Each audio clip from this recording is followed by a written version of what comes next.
तुम कोई Vaishnav you are just a roll number. कोई फर्क नहीं पड़ता तुम कौन हो, कितने फन्ने खाओ, कितना फेलियर हो, कोई फर्क नहीं पड़ता यूपीएससी को। वाह। You are just a roll number. जैसे ही ये सरेंडर हुआ, ये डिटैचमेंट हुआ, हाँ। I was able to give my best. फिर मेरे लिए सच में वो 100 क्वेश्चन और 2 घंटे ही थे। वही दिख रहे थे। बस वही दिख।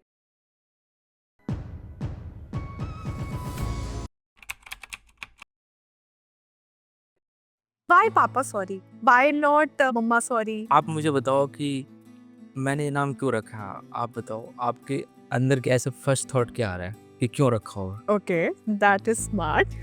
स्पेस रिसर्च में क्या चल रहा है, मेरा रुझान है, बट वो इतना रुझान नहीं है कि मैं उसमें करियर बना लूं। और फिर पापा ने, क्या करना है तुमको, क्या करना है, बाइक लेके घूमना है? ये मेरे पापा ने बोला ना, बहुत गुस्से में, मतलब ऐसे बात करते हैं ना पेरेंट्स। जर्नलिस्ट के मैं बोला हाँ, बाइक लेके घूमना है, यही करना है मुझे। तो फिर फाइनली पापा नाराज रहे 6 महीने। धीरे धीरे नाराज मतलब क्यों रहे थे? आपने साइंस नहीं लिया? नहीं लिया फाइनली मैंने। अच्छा, 12th के लिए साइंस नहीं लिया? मैंने ह्यूमैनिटीज लिया। तो 6 महीने बात ही नहीं किया, साइलेंट मोड में थे मतलब। हाँ, not reacting normal, right?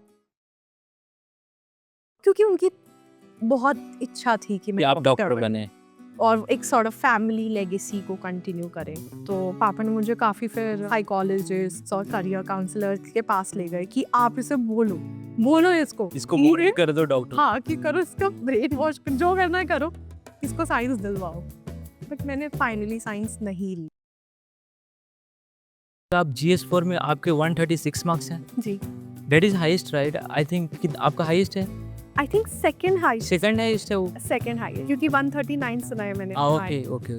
Coaching पे एक एस्पिरेंट को कितना रिलाई करना चाहिए? किस किस सब्जेक्ट्स का कोचिंग लेना चाहिए आपके हिसाब से? मैं अपने सोर्सेस को ट्रस्ट नहीं कर पा रही थी, ट्रस्ट डेफिसिट प्रॉब्लम था बहुत ज्यादा। तो लास्ट में क्या हुआ कि मैंने ये भी थोड़ा सा पढ़ा है, वो भी थोड़ा सा पढ़ा है, ये भी थोड़ा सा पढ़ा है, बट इतना नहीं पढ़ा कि मेरा क्वेश्चन सही हो जाए। तो number 1 problem was, as you rightly said, trust deficit. से ही फ्लो होती है सारी प्रॉब्लम्स। कंसोलिडेशन, जब आप हर जगह मारेंगे हर जगह, मतलब वो कहते हैं ना, 4 नाव पे सवार हमेशा डूबता है। तो यही फर्स्ट अटेम्प्ट का मतलब क्रक्स आप यही निकालते हो, नहीं?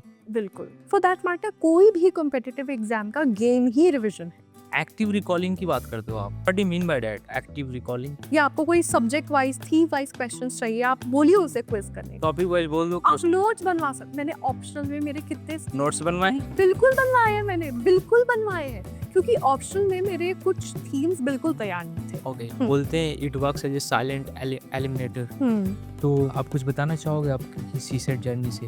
अब तो ये साइलेंट नहीं, अब तो ये बहुत ज्यादा लाउड और ऑब्वियस एलिमिनेटर हो गया है। अब ये साइलेंट नहीं रहा है। इंटरेस्ट एक तो है ही, तो इंटरेस्ट के साथ साथ आपका ऑप्शन प्रैक्टिकल भी होना चाहिए एग्जाम पॉइंट ऑफ व्यू से, एज एन उस पर अच्छा मटेरियल अवेलेबल होना चाहिए, उसके टेस्ट सीरीज और इन सब का सपोर्ट होना चाहिए, और उस पर स्कोरिंग पोटेंशियल होना चाहिए। आई मीन कुछ टॉपर्स होने चाहिए उस सब्जेक्ट। ओके। मुझे लगता है ये प्रैक्टिकल साइड होगा आपकी चॉइस का। इंटरेस्ट तो है ही नंबर 1, तो दोनों ही मेरे लिए नंबर 1 पे हैं, दोनों प्राइवेट। दोनों नंबर 1 कैसे होगा यार? नहीं होगा।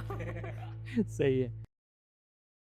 अगर मुझे लगता है कि पढ़ते तो सभी हैं, अगर मुझे लगता है कि मेरा सिलेक्शन क्यों हुआ इस अटेम्प्ट में, हाँ। उसमें एक बहुत बड़ा रीजन मेरे एटीट्यूडिनल शिफ्ट का है, मेरे माइंडसेट शिफ्ट का है, सच में।